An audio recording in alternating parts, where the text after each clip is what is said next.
स्वर की देवी है, संगीत तुझसे, हर शब्द तेरा है, हर गीत तुझसे। तू स्वर की देवी है, संगीत तुझसे, हर शब्द तेरा है, हर गीत तुझसे। हम हैं अकेले, हम हैं अधूरे, हम हैं अकेले, हम हैं अधूरे। तेरी शरण हम हमें तार दे माँ, हे शारदे माँ, हे शारदे माँ। अज्ञानता से हमें तार दे माँ। मुनियों ने समझी है, गुनियों ने जानी, वेदों की भाषा, पुराणों की वाणी। मुनियों ने समझी है, गुनियों ने जानी, वेदों की भाषा, पुराणों की वाणी। हम भी तो समझे, हम भी तो जाने, हम भी तो समझे, हम भी तो जाने। विद्या का हमको अधिकार दे माँ, हे शारदे माँ, हे शारदे माँ। अज्ञानता से हमें तार दे माँ। तू श्वेत वर्णी कमल पे विराजे, हाथों में वीणा मुकुट सिर पे साजे। तू श्वेत वर्णी कमल पे विराजे, हाथों में वीणा मुकुट सिर पे साजे। मन से हमारे मिटा दो अंधेरा, मन से हमारे मिटा दो अंधेरा। हमको उजाले का संसार दे माँ, हे शारदे माँ, हे शारदे माँ। अज्ञानता से हमें तार दे माँ, अज्ञानता से हमें तार दे माँ, अज्ञानता से हमें तार दे माँ।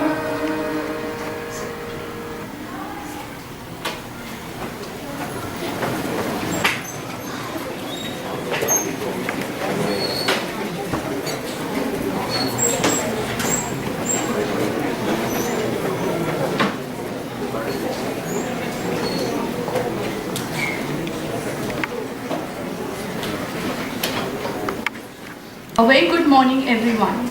Welcome to IILM. It is an honor to have with us Master Delpe, a world-renowned life mentor and healing guru.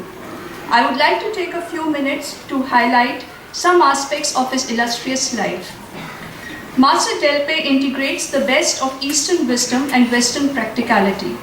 He is dedicated to help individuals, professionals, families, and organizations to attain a healthy and contented lifestyle. During the last 2 decades, he and his international team has trained over 175,000 people in his travels to 90 countries. Master Delpe equips leaders and their organizations with universal mode of leadership and performance strategies that have been tested and validated by executives from all walks of life.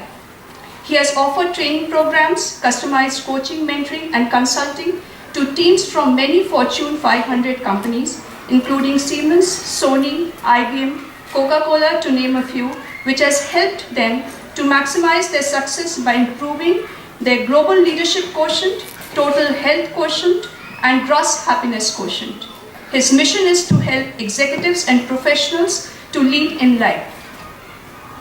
He was raised in Asia and educated by European missionaries until he became an engineer. He has lived in many countries before he settled down as an entrepreneur in Houston, USA. He was also personally mentored by 4 enlightened masters, including one in the Himalayas.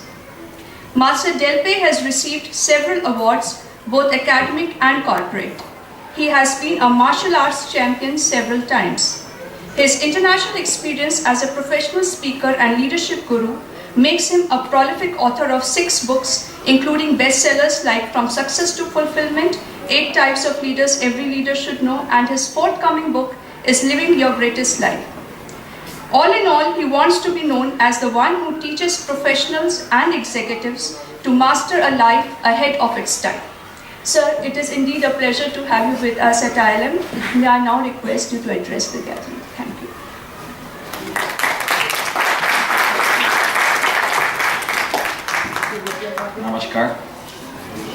to Malvika Rai, our chairperson, to our respected teachers and faculties of IILM, to our dear students, ladies and gentlemen.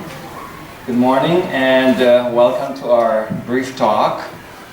I was talking to Malvika and to your faculty earlier, and we were having a consensus whether to talk to you separately or talk to the teachers separately. So we have concluded that it is better to talk to you separately from the adults. Is that correct? Do you agree with it? No? Because given an hour and a half talk, it's very difficult to compress and synthesize a topic that is interesting to both groups. So would you decide to do that? Or we will address separately the school teachers from the students? Should we ask the teachers to leave? At their discretion. But if you want to stay also to listen, that's fine also with me. So, okay, just give me the time then. Well, it's really a challenge to talk for different age group, different grades of school, and also for addressing the adult groups at the same time. But I will do my best. Now, I have seen your chosen topic here as the 5 levels of intelligence to maximize your potential. It is also a talk that has been chosen by Sanskriti and by Amity schools when I had been invited by them for a lecture, but I think I would rather prioritize what you want to talk about here rather than what I want to talk about. So may I get across the student, what do you want me to talk about today? Any suggestion from this group? Come, don't be embarrassed. Come on. What will motivate you today? What topic? How can we work so that we balance our academic as well as our co-curricular equally, so that I can become good in my academic as well as the sports which I do? Okay, so how do you balance your both academic and personal? Personal life, and also like how can I manage my stress which is there, maybe because Stress. of and all. Which parents also lay on us because they have more expectations on us. Yeah, a lot of expectation from parents that pressurize sometimes students to have a little internal stress and anxiety. In fact, this is the same question I had when I was talking to the IIT Kanpur and Delhi, that the pressure of parents are high, and then sometimes they don't meet all the expectations, so stress is very internal, not just external. We have to talk to your parents directly. Well, I know Indians and Chinese and Koreans, wow, the expectations from parents are very high. Especially so that yesterday I think, now the new CEO of Microsoft is an Indian professional. Also the CEO of Citibank is an Indian. And the president of Harvard College now is an Indian. And the dean of the Harvard Business School is also an Indian. So I think they are right that there are 2 things that you can find around the world: potatoes and Indians. So, okay. So anything else from this group? Any priority? Anything? Yes. So since you actually work with so many top CEOs, Yeah. I think it would be very interesting to know what they do differently, how their perspective is different from those of the majority. Okay, what are the CEO's perspective depending on, well, I would say it depends on the culture. If you want to work with Americans, self-initiative is high expectations. If I were a CEO, I would like my employees to have self-motivation and self-initiative. I don't want to just manage them every day. So self-initiative and self-motivation has to do with habits. If you want to be self-motivated when you become a professional, you better start by now. You cannot start motivating yourself when you're already employed. it does require habit-forming quality. So if you want to be the most promoted and the most liked and loved employee or assistant to your boss, motivation and self-initiative is ranked as number one. If I were a CEO, I would want to manage a talented professional who is also motivated, who is self-initiated, not to be told everything what they have to do. So for you students today, you need to include one of the most important qualities that leaders are looking for employees or to promote students or professionals, as self-initiative. It has to come when you're younger. You need to be self-initiated so that you will grow. The passion to grow comes also from your initiative. It's not just what the parents want you to do. So you build the quality in you as a lifelong quality that most people will be appreciating you. Even your spouse, eventually, your spouse will also be looking on self-initiative on how to please each other without being told or without the lure of money or other things.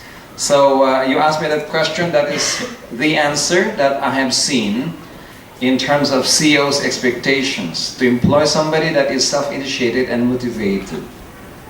Because most people who will be screened in the employment will already have talents. They're MBAs or they're masters in marketing or finance, or some of them are PhDs. But it does not guarantee you to be liked by your boss. Because if a boss would have to tell you all the time what to do, talent will not be the thing that they will remember. It's about laziness or a non-motivated employee. They will hire you for your aptitude, your competence, your grades, your marks, your skills. But they will fire you for your attitude. See, there's two different things. Most employers will hire you because you have the skill set to work. But after working with them for some months, they will not like you because of the attitude, not because of your skills. So you have to remember, attitude has something to do with sustainability in employment and also with relationship. See, a relationship has to do with soft skills, not just the skill to smile, the skill to hug. You know, you do not develop just those skills by, I would say, concrete way. You need to use your soft skills. You need to use your heart. You need to use your feelings to be able to relate yourself to others. So the attitude and the aptitudes are totally two different things. The aptitudes are more skill sets. The attitude is more soft skill sets. So in school, I would propose that you would develop both the hardcore skills in terms of your logical mind, your common sense, your ability to analyze, the ability to comprehend, and so forth. Now, the ability to smile and the ability to express your opinions and ideas with a likable manner, it's like speaking from the heart rather than from just the mind, will give you the ability to be likable. See, one of the good things that I, as a coach, have seen in people who are very successful are not just their educational background. These people are likable people, pleasing personalities. They are people who are they have the aura of magnetism, charisma. And charisma does not always come from the mind. You can have a very intelligent person, but not likable. And in the world of work and the marketplace today, it's about teamwork, it's about group work. If you just work alone, you can be a good consultant, or you can be a good scientist that works in a lab. But you cannot be promoted to a higher level of leadership without being likable, or without having the quality of group consciousness, the ability to lead and form your teams. As you get promoted to higher levels, you cannot work without teams. You cannot work without group effort. And to have group effort, you need to be able to pull people together And one of the things that sustains teams, not just to build your team, is likability as a leader. So if you are likable since the beginning of your life, because it is part of your habits to express pleasantness, likability, you know, there's a feeling that you like somebody, right? And there's some people who are not intelligent but not likable. Do you know the difference? They can appreciate your intelligence but not appreciate your character. What if they appreciate your mind as well as they appreciate your heart? Don't you think that is a more powerful or formidable combination of a person than just being intelligent? That's why I have indicated that there are 5 levels of intelligence that maximize your potential as a human being. After all, you are a human being. Today you are just a small, like a teenager, but eventually you will become an adult, and eventually, who knows, you become the president or the prime minister of India. See those new party app, AAP? You never know that they existed 5 years, 2 years, 3 years ago. They don't exist. Now they are the ruling parties in Delhi. So you never know who will become who. Or no. So, but one thing that you can carry forward to make you really, really succeed is the ability to be liked. Now, how can you be likable? Your personality is composed by your words, what they hear from you. Sometimes you might have the best ideas. If you do not say it out, nobody reads your mind, except if you're a telepath. So if you do not say out properly your ideas, nobody will hear them. So even in your mind, you have the best ideas. You cannot be appreciated as an intelligent human being if you do not express your ideas. So you need to learn how to be likable through communication skills. One thing that I have learned aside from my engineering training before is I was a member of the Toastmasters club, the speaking club. And I accidentally won the world championship in 1989.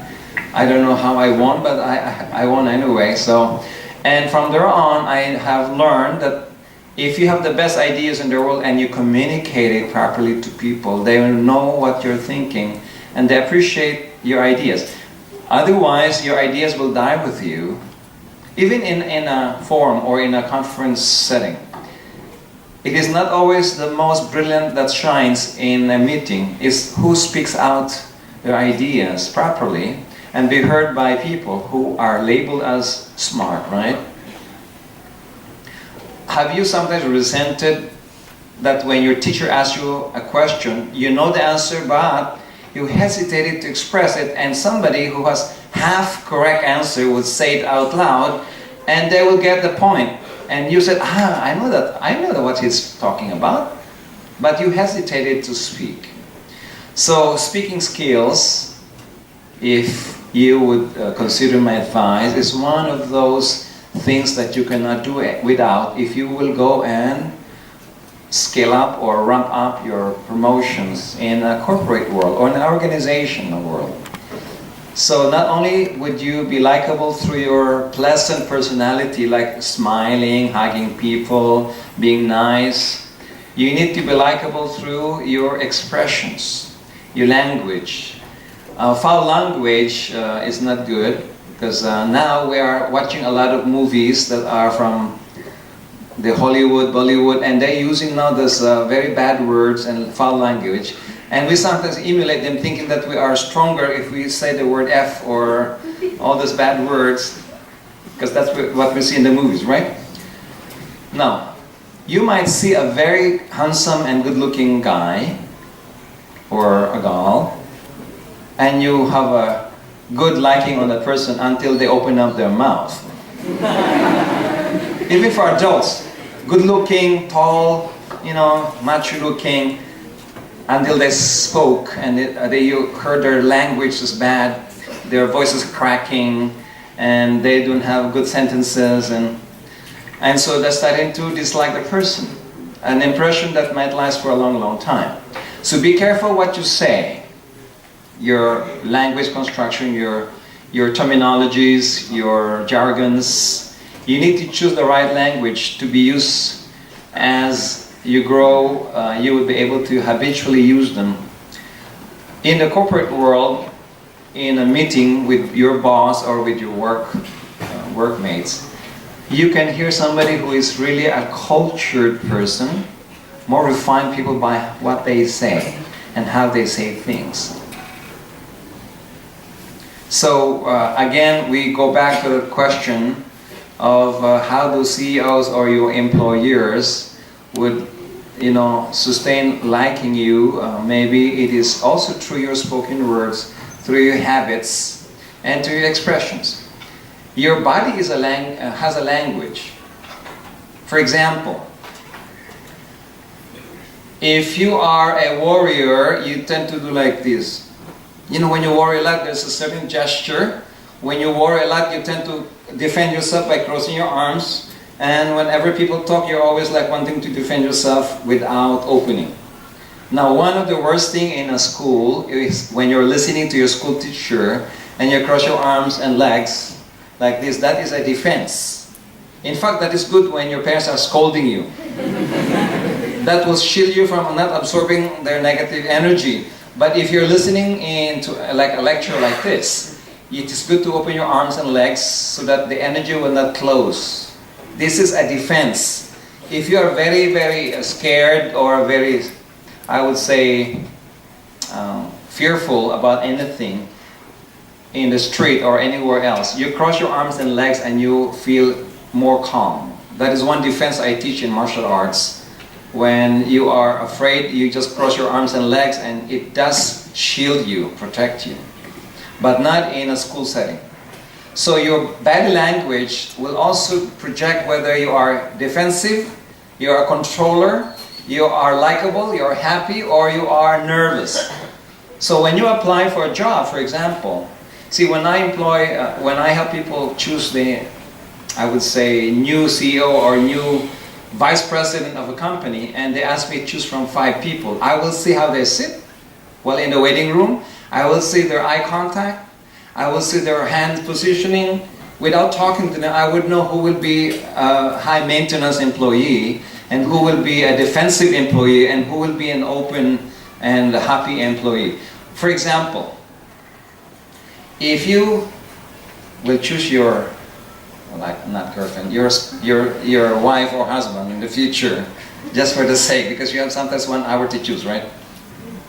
Your mother said, okay, you have 1 hour to talk. And after that, you can get married. Wow. You have to know all the skills to choose somebody for life in 1 hour to looking, talking. Okay, if a person is always like this while talking to you, you would know the person will be a defensive person. Or the person has been hurt and humiliated before, so they have a phobia of being embarrassed, so they always want to feel protected with this. So that is one. So if you are employing somebody, when you will have your own company, some of you might have your father's company and you will take over, and you will employ your assistant eventually. So somebody like this will always be a defensive person, or a little bit more close. Now, when you are looking at the waiting room and the employee who will apply for a job will be sitting like this.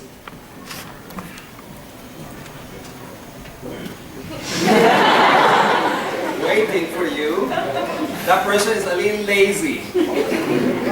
Because lazy people are always watching television like that. And when they are studying homework, they're always like eating popcorn and studying like this. Now, if you imagine if you are sitting like this in the school, the learning speed is lower because that position does not bring you more energy to the brain. Have you seen soldiers in military training? Yes. Alert people are always like this, straightforward. Your diaphragm, responsible to breathe, is here. If you compress your diaphragm because you are insecure like this, or you are a lonely person, or you are like lazy person, your ability to breathe more prana and oxygen is hampered by the compression of your diaphragm, which is the one that expands when you breathe. So breathing, oxygen, prana are all connected to vitality, alertness, and focus. People who are compressed like this would not have more oxygen to perk up their brain and their mind and neurons. Now when a person is seated like this, with more breathing capacity, therefore, you conclude that person is more alert. And you don't want lazy people who have always, you have a meeting and you're like this. And their homes, they're always watching TV like this. When they were students, they were studying like this. So that habit is also a body gesture or body position of laziness. And lazy people have developed laziness not only when they were already in the workplace, but since they were children. Alert people tend to be waiting in the employment screening room like this, alert, looking at everyone. And you can see their breathing. Their breathing is abdominal. People with anxiety will breathe through the chest, like this. Anxious people normally breathe here. When you are nervous, when you're scared, you breathe here. And you see yourself when you are waiting for your exams, you're starting to breathe from the chest. So you need to train yourself or retrain yourself to breathe from the abdominal area, to release anxiety and not to breathe through anxiety patterns. Secondly is when you're always also like this, waiting in, when before the interview, that is apprehension. Like, it's like somebody will hit you and you're always like ready to defend. Like see a martial arts posture, somebody who is trained to fight, their posture is always they're standing like this. Like the security guards. And they're always like looking around or they're always like ready like this. There's one foot in front so that they will fight anybody to, attacking them. So that person is also very apprehensive, a little bit impulsive. Now, if you see I would say an employee is always like this. That person have ADD. Children who are always like this.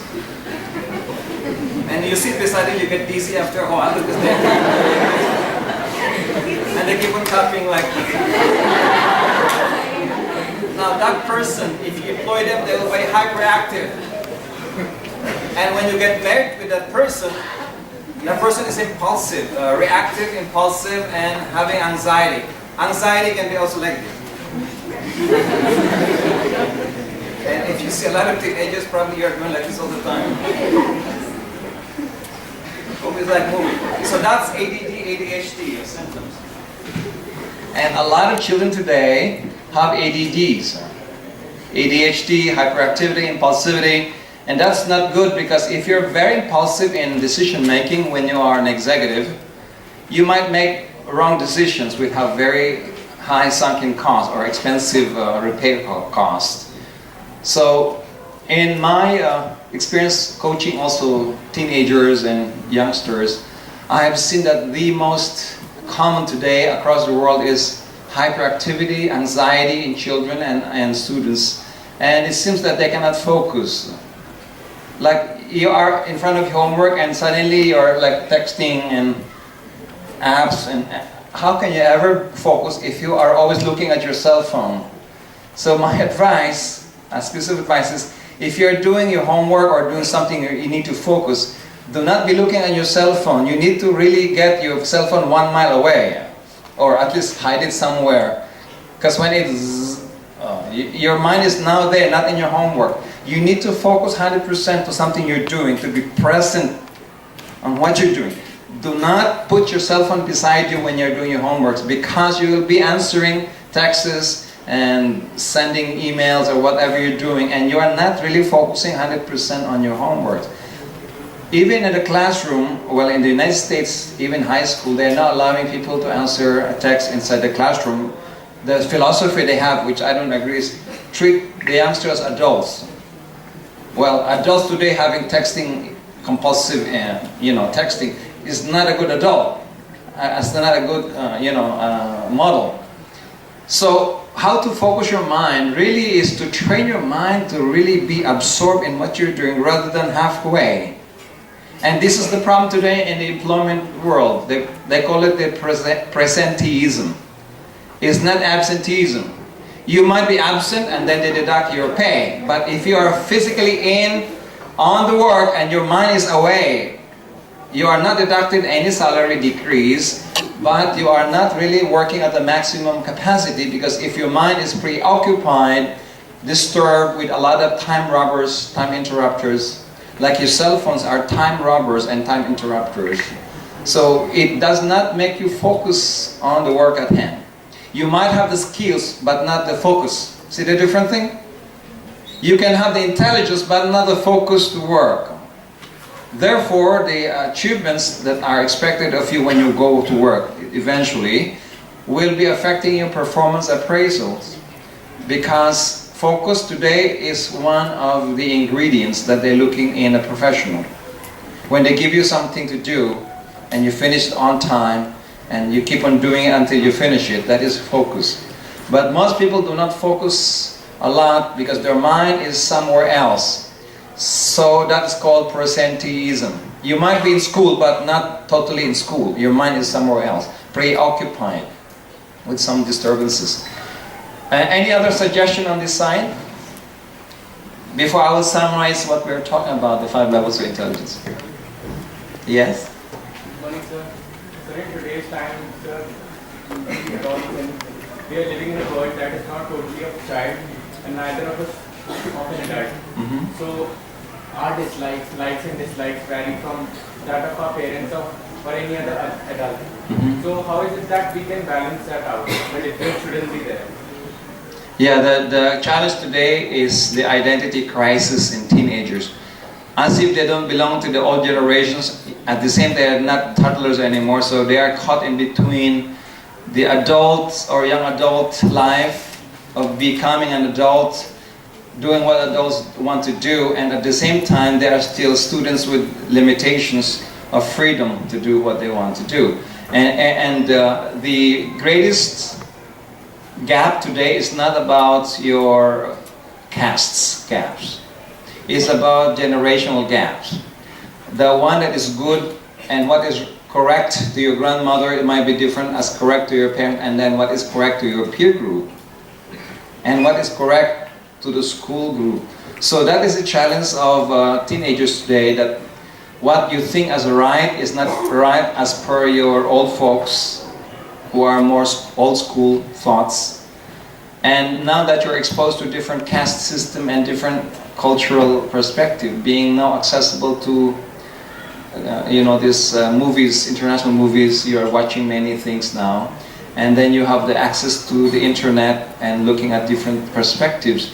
And if your parents are not going to the internet and not learning new things, that crisis is becoming a big thing in India as well, or even in Japan. In the US it's a little bit different because the parents still are exposed to TV, this and that, and internet. So whatever the children are learning, they have a little bit of knowledge what they're learning and what they're looking, and what is WhatsApp versus LinkedIn, and what is Facebook. In other countries whose parents are not, I call it technophobes, they have phobia on technology, they do not close the gap between what the children are exposed to now and what the world really is exposing the children and what they think is right. And so that you need to be patient with your parents if they are technically illiterate or not technical, they have phobia on technology. Educate them more to use things that can close the gap of information and decision. And be kind to your parents. They might not know everything, but they might have wisdom that you don't know. So learn from the wisdom of your old grandparents on the quality of life, right? Rather than just informational category. And respect still your parents as they are your parents. You cannot divorce them. At the same time, help them, educate them in a non-aggressive, non-arrogant way. Because you see, if they only use what they know, and that is like 50 years old, or 30 years old, and what you know is like the latest songs of Glee or a lot of the singers today you like. Of course, your grandparents wants the song Choti Se Asha, and your mother wants Chalte Chalte, and you like now the One Dimension and the new songs, Bollywood. Of course, that's a gap. You want always to play loud songs, and they don't want to play loud music. So that alone is a conflict between you and the generational process. So I think both ways, the parents and the students and children have to learn patience, the virtue of patience, harmony through tolerance, harmony through diversity. See, you might not have the same opinion, but you just be tolerant about the diversity of opinions. That's one. Second is harmony through tolerance. Be tolerant to the differences. And you need also, see, even though you are not yet an adult, there is always a diplomatic way to coach your parents what you think is right, rather than aggressively denounce or fight them back. And that is also wrong in teenagers, because you become aggressive to your parents and to other people, and you become arrogant of what you know.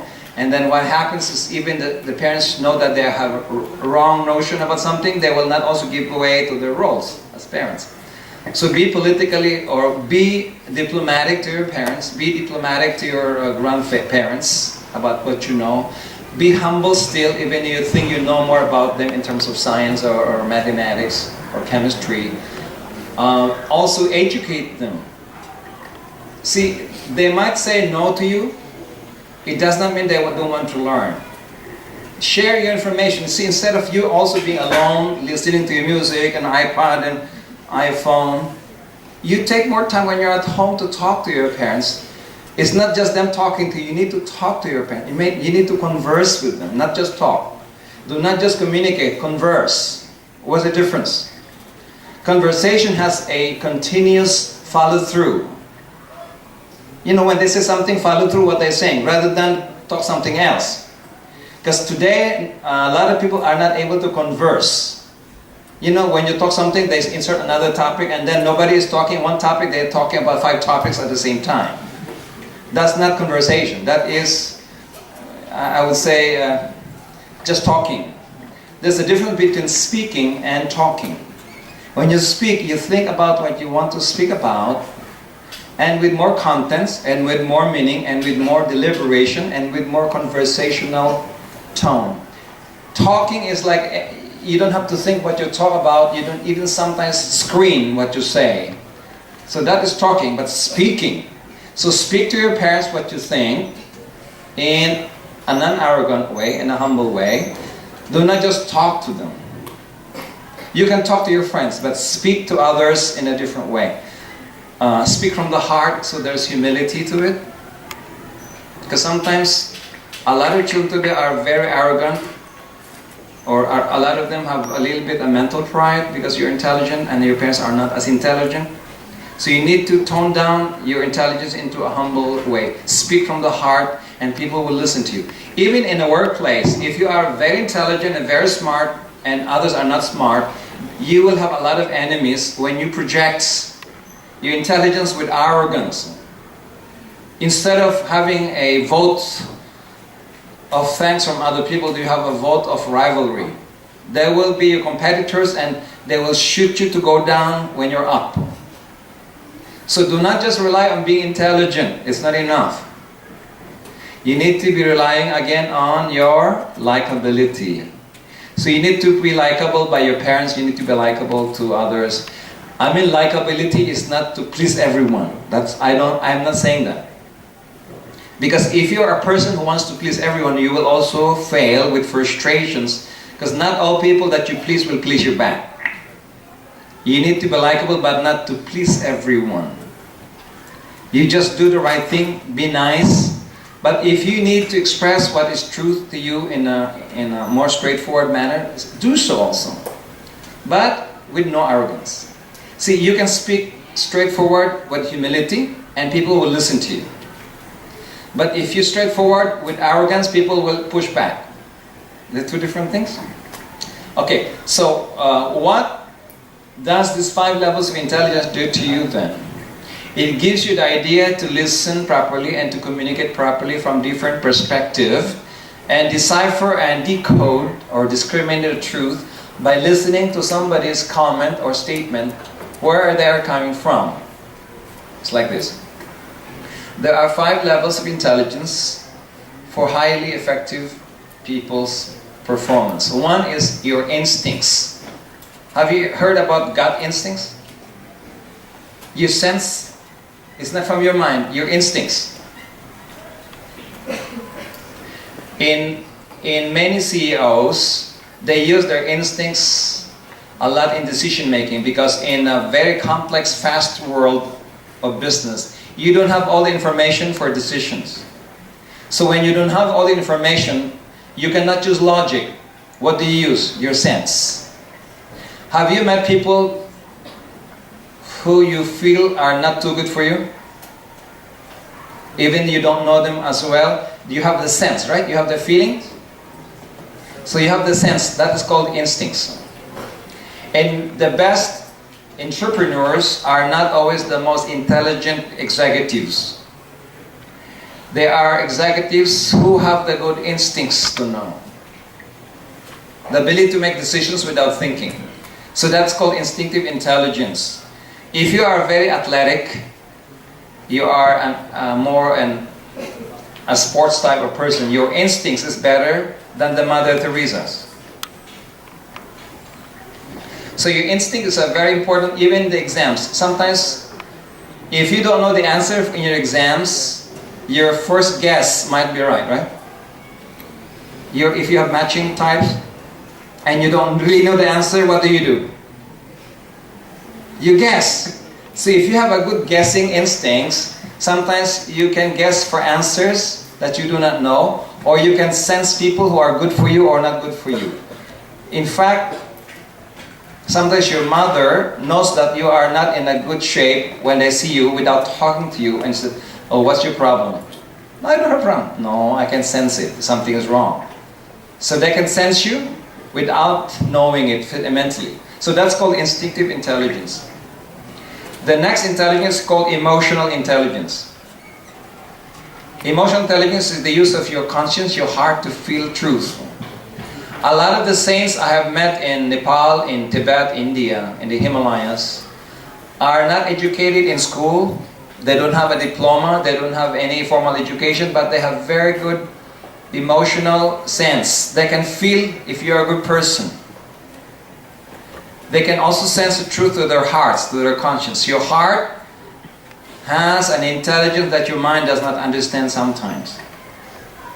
Okay, if I were choosing an employee amongst 5 people, and they have the same marks, the same school, the same degree, and the same experience, what the employer or the human resources manager or recruiter will sometimes do is they will use how they feel about you.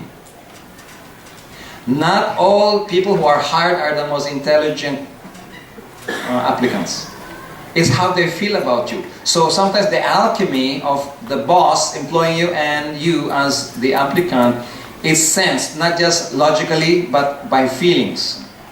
Have you felt people also sometimes? How many have felt people who are good and not good? You have the sense, right? It's like an instinct of your heart.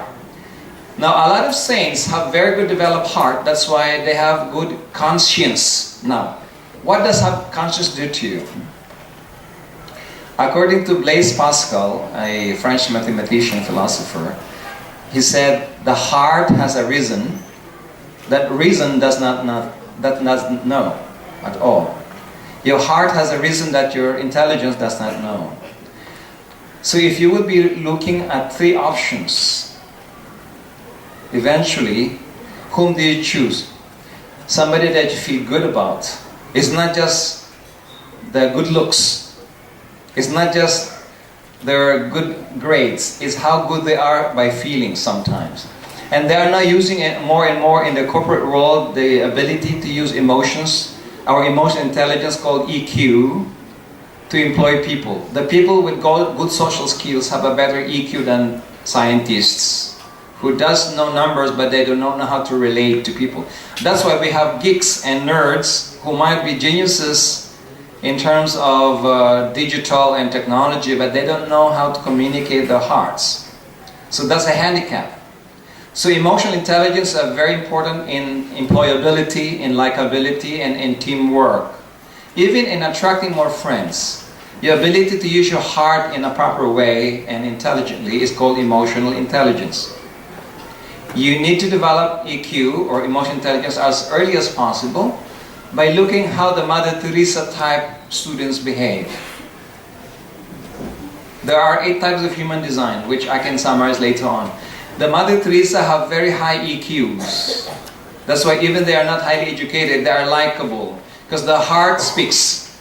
So when you speak your ideas from the heart, most likely people will receive it and buy in to your ideas. But if you project your ideas with arrogance from the mind only, people will see you as arrogant, so even your ideas are the best, they will not buy into it. You have to oversell your idea before they will admit. But if you speak a good idea with the heart or from the heart, people tend to absorb it because they feel that they trust you, not just the idea. See, when you have a vision of a company, they do not just trust and like the vision of the company. They want to work for the company because of the person behind the vision, not because of the vision only. So if you eventually become executives in the future and you want to retain employees with you or your teammates, you need to have a good heart behind your vision, behind your project, behind your mission. Then people will collect and sustain around you the talents. So emotional intelligence is very important. The third intelligence is called the concrete mental intelligence. The ability to use your left brain or your concrete mind or your logic or your common sense. That is concrete mental intelligence. More scientific people, more geeks and nerds, they have very high IQ, which pertains to concrete thinking. The other one is EQ. Now this is IQ.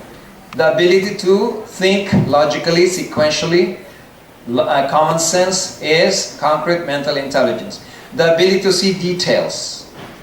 Those who like numbers, mathematics, algebra and trigonometry and all this, they are very left-brain people. Now, that is very important if you are an executive who needs to execute with details. Now, the right brain is called the abstract mental intelligence.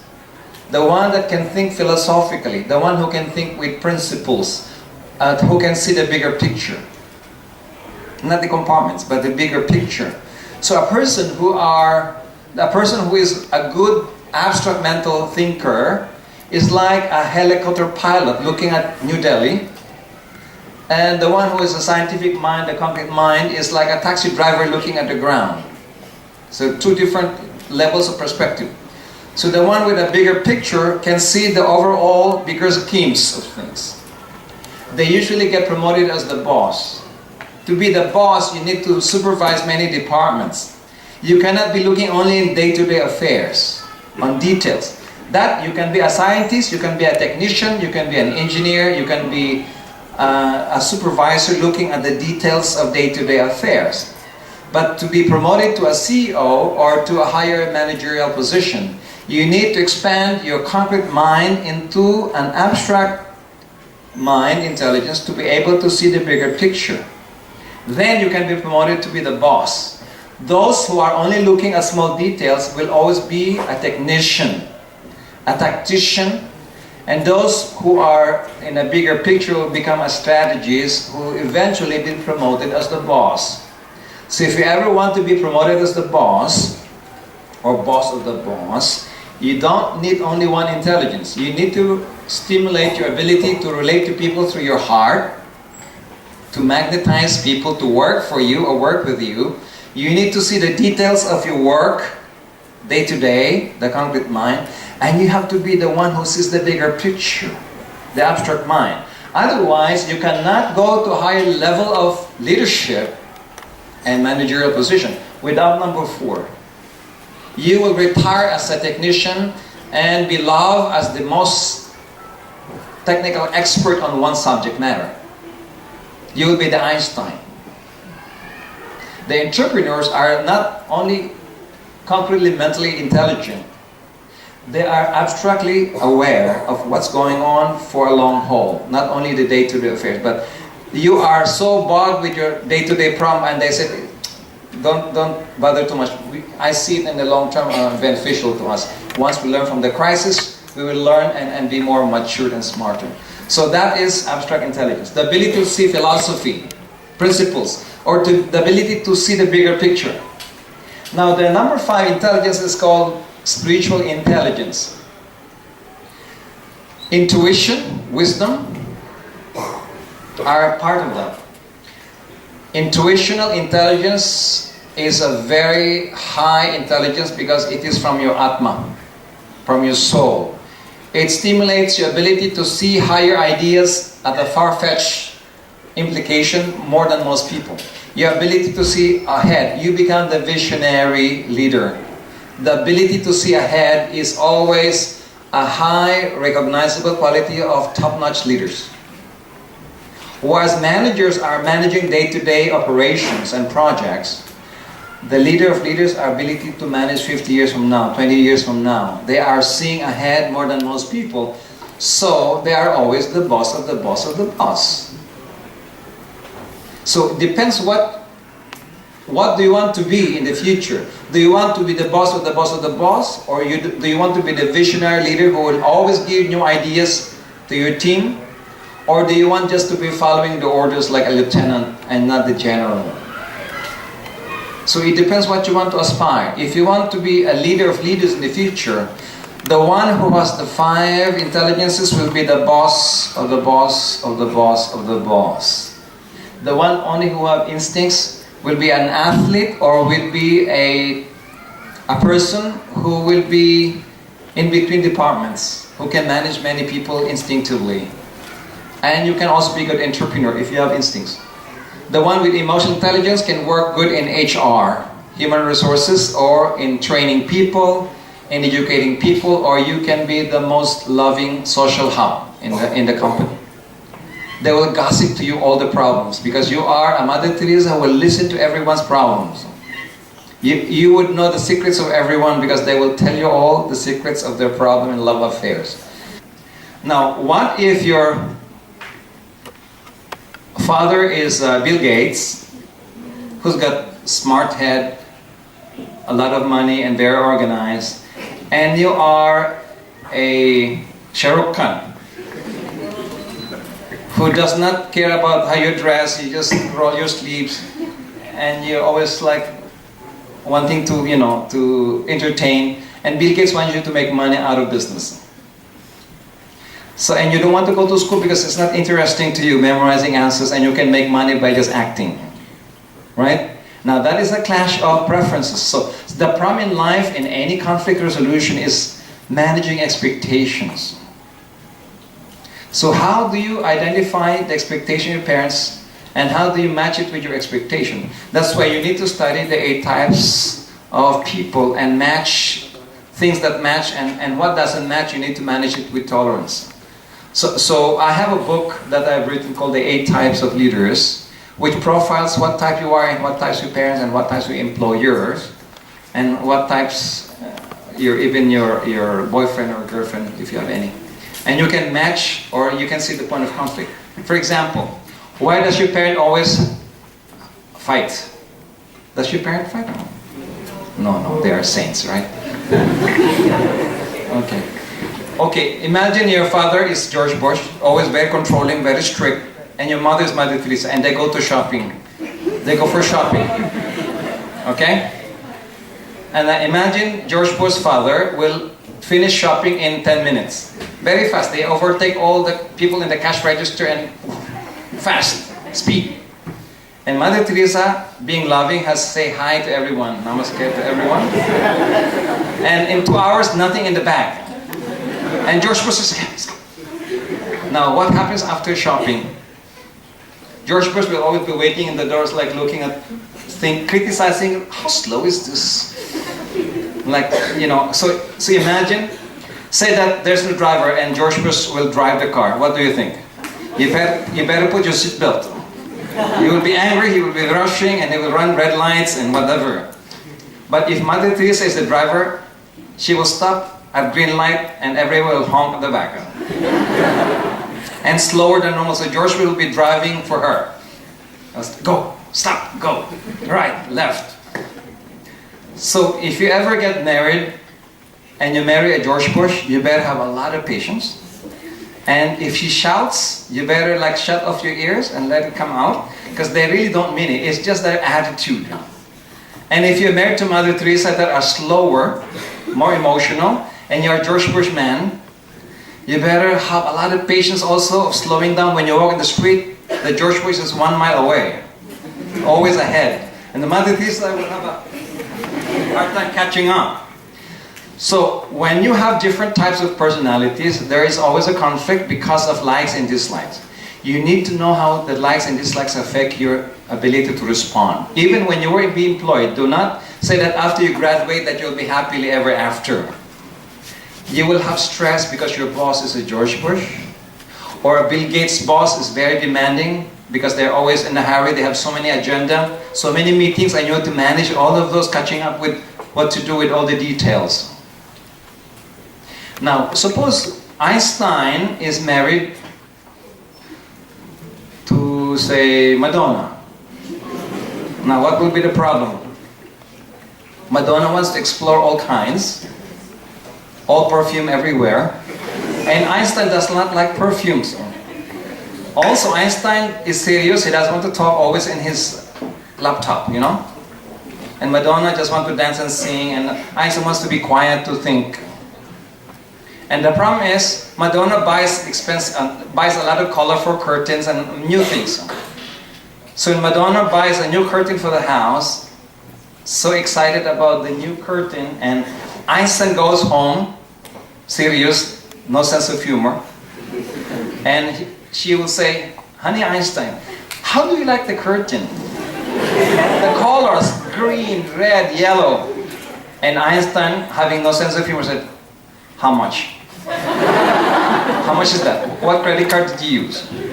Instead of saying, "Wow, that is the same color as you like everywhere." So the problem is, styles of people are not always matching. And if you were Einstein, you need to smile from time to time, and you need to laugh even though you don't feel like laughing at the joke.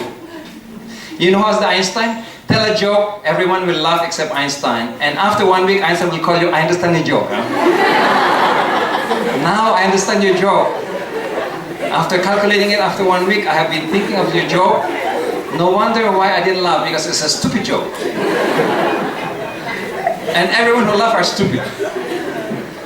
Anyway, so the 5 levels of intelligence, which I'm going to finish to summarize. Instincts. A lot of you are instinctive in nature. Trust your instincts. Sometimes they're more correct than your minds. Emotional intelligence. The Mother Teresa are excellent icons of using their hearts and their conscience to feel what is right and wrong. You need sometimes to validate your mind with emotional intelligence, because when your mind becomes so smart and very intelligent, you have the reason to do even wrong things. And you will convince people to do the wrong things because you're so smart and explaining and maneuvering your data. Like a lot of business people. This is the time you need your heart to validate what your mind thinks, because eventually your blind spot is your intelligence. When you are so intelligent, you will be pushed to do wrong things because you just want to have money out of it. It is the time to use your heart to validate what is right, because your heart will always have a reason that even your mind cannot cover. So it is good to have a good conscience as you grow, be it a parent or be it an entrepreneur or be it a professional. Concrete mind, left brain, is good to see the details of things. And abstract mind is to see the bigger picture, the philosophy and the principles of life. And intuition and wisdom, of course, is high intelligence, which even gurus have developed without going to school. So with that, I will conclude that the education of the future, which I'm always talking to schools and curriculum designers is to include a certain training in school that will always stimulate the different levels of intelligence, and even in terms of projects, it has to allow the unfoldment and the discovery of these 5 levels to complete a student to decipher things in 5 perspectives. Secondly is to be the boss of the boss of the boss. You should have higher grade average than your subordinates to be able to lead them properly. And if you grade yourself 0 to 5, see, I've been mentoring a lot of CEOs, and even the smartest one, 2 weeks ago I was a speaker in the Harvard group, alumnus in Bombay, National. Ratan Tata was a speaker, Mahindra was a speaker, and the Harvard Business School dean was there also as a speaker. I was a speaker also to this group. And I was talking about other levels of intelligence, and they were only talking about money intelligence, concrete intelligence.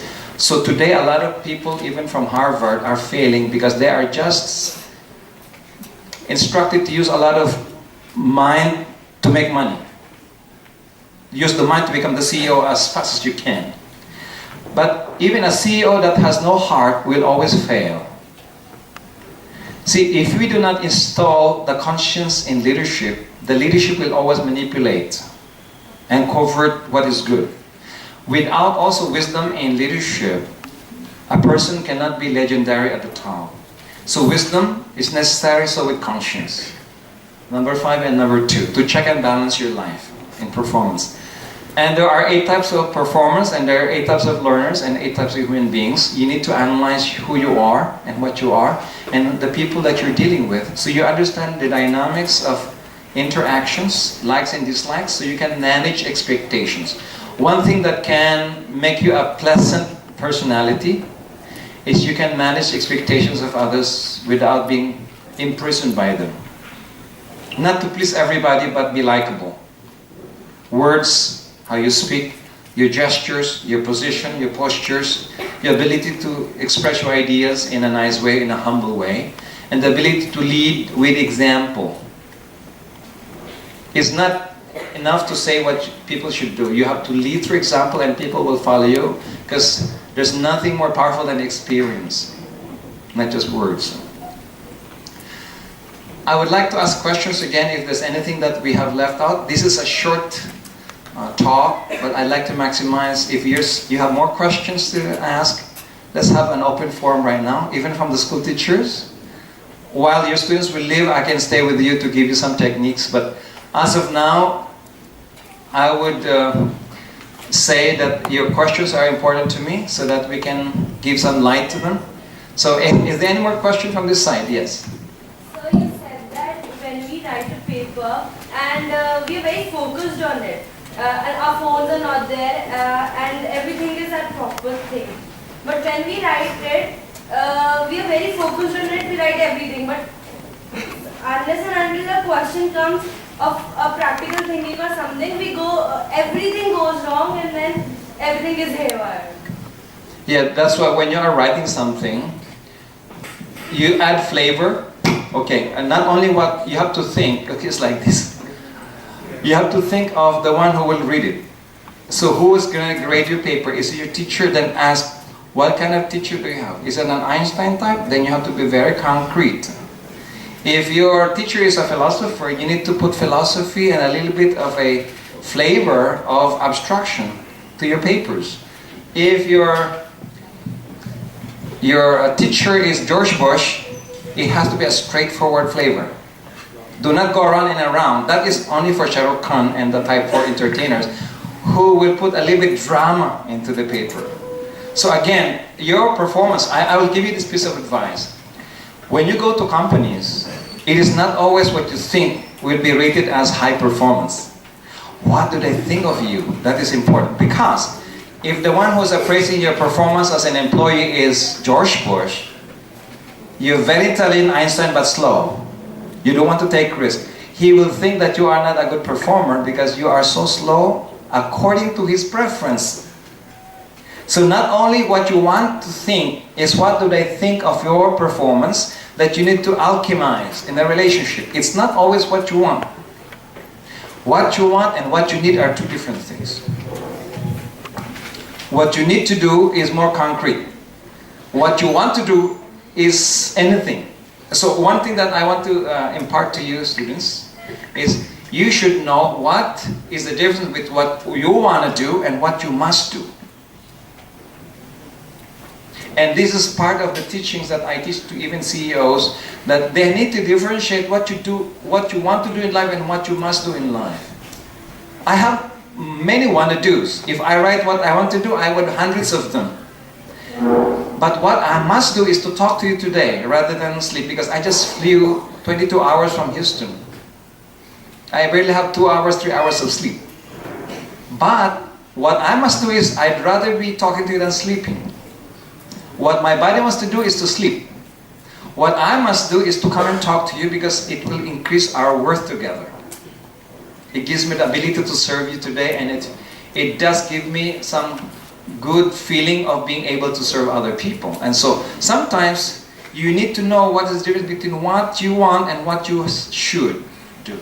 That is a training for advanced leaders. Not all what you must do are comfortable. Sometimes the more you have most important things to do are not comfortable things. Not all the most nutritious food are good tastes. Try to taste Karela.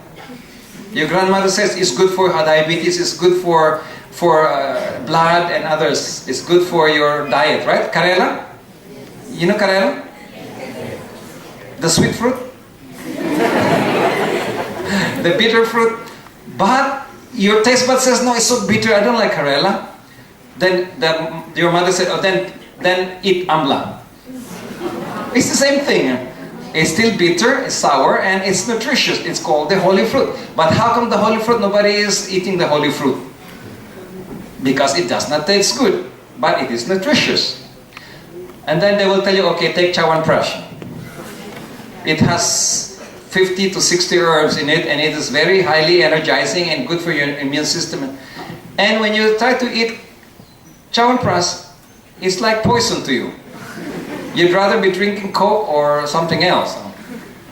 So you have to remember, success does bring discomforts in life. And one of the things that you can sustain success and live a legendary life as a human being is you need to learn how to embrace discomforts that come with it. For every success, there's a discomfort too. Do not say that there's a sweet taste of success. Yes, it does have a sweet taste, but it has also a sour and bitter flavor. Thus, do not expect as you graduate from school or to become an executive that all the success you will get are all with sweet flavors. It does come with discomforts. As a parent, it does come with discomforts. So you can, oh, I'll get married and have 3 children or 5 children or 10, whatever you want. It does come with a challenge, with a responsibility, and with discomforts. Even to become a leader, it does bring you a lot of challenges, and it brings you a lot of discomforts. In life, one of the things that Lord Buddha said, life is always with suffering. You need to live with it, realize it, so that you will enjoy it, rather than suffer through pain. As an adult, to be one of the things that you will start to think about, what I said today is, life, growing, evolution will always come with discomforts. From this stage onward, you have to learn how to decipher what you must do versus what you want to do, and embrace the stress that comes with success and the discomfort that comes from growth. If you can do that today, you will not just love a good life.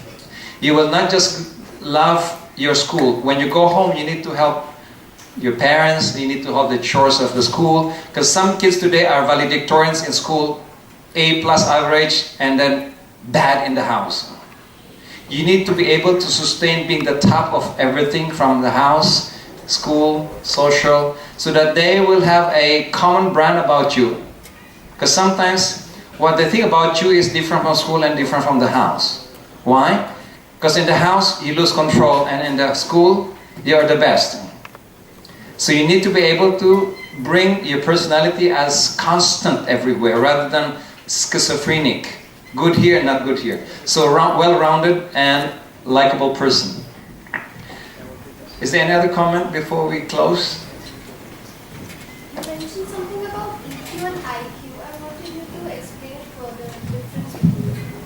Okay, IQ are easily measured by IQ tests. I know a lot of my students have 140, 160 IQ, but they cannot say I love you to anybody else. They are afraid even to say that they have a crush on somebody. They don't have the ability to emote, to use their emotions to express intelligently. They can speak intelligent ideas to the mind, but they cannot say it through the heart.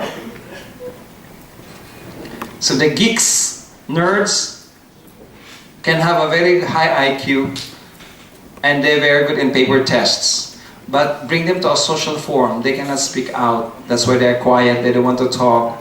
They're afraid about talking and communicating. So EQ is more of the ability to use emotions intelligently and expressing it either socially or in person.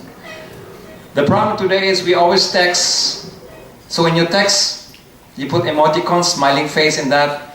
Why can you not say, I really like you and your smile is so good. Can you continue smiling at me at least? But we always text, smile is good. How dry is that? And most people today, even they are close by, they would text, not talk. Even, amazingly, today everyone is texting and enjoying emoticons rather than smiling.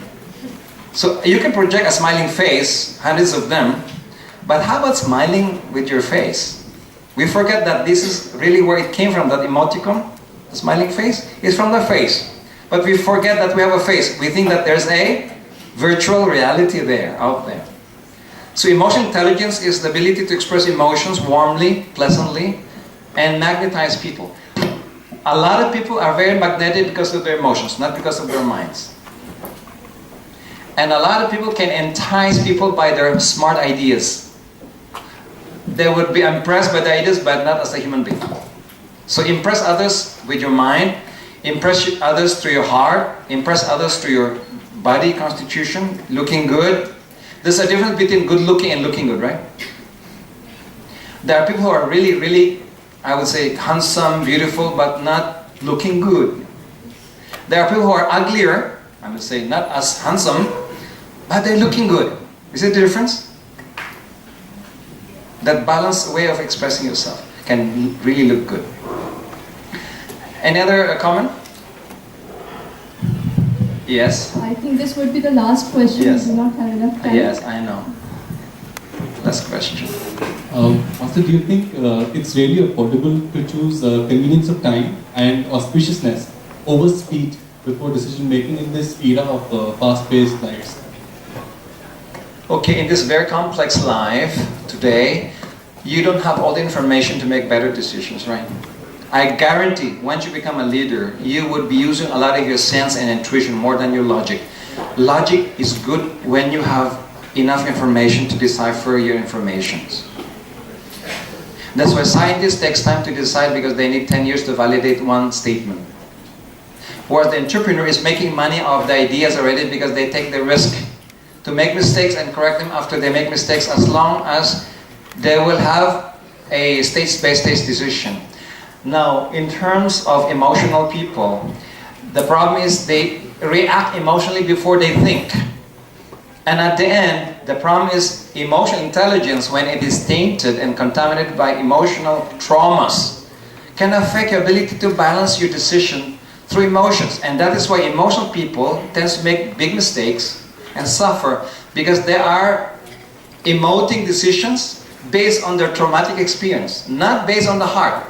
Those are two different things. There's a lower emotions, fear, anger, frustrations, jealousy, envy, and all those things. And there's also the pure heart, which is like really the conscience of the emotions. So that one is two different layers.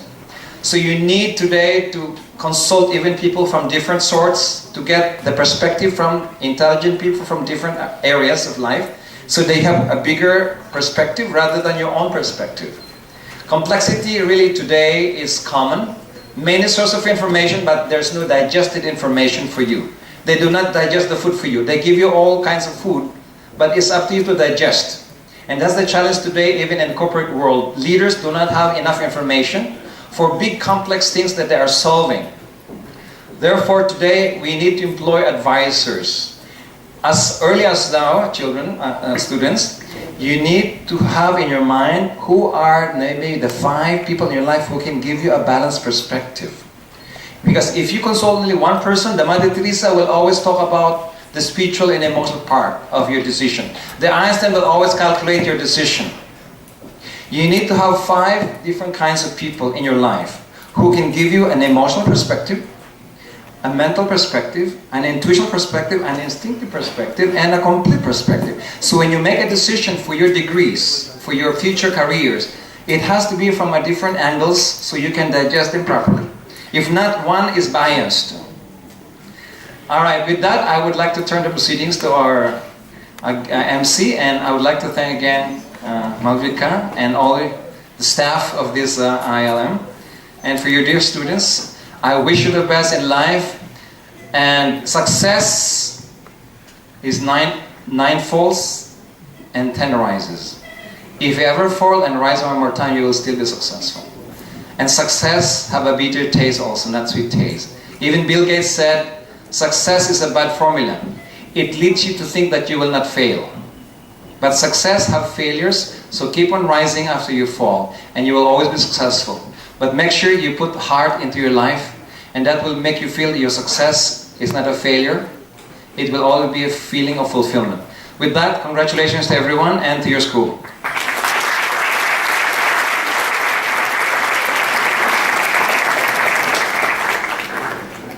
Thank you, Master, for the wonderful talk. I'm sure this talk would help our students to maximize their potential and also to meet the complex demands of life and take effective decisions. Thank you so much.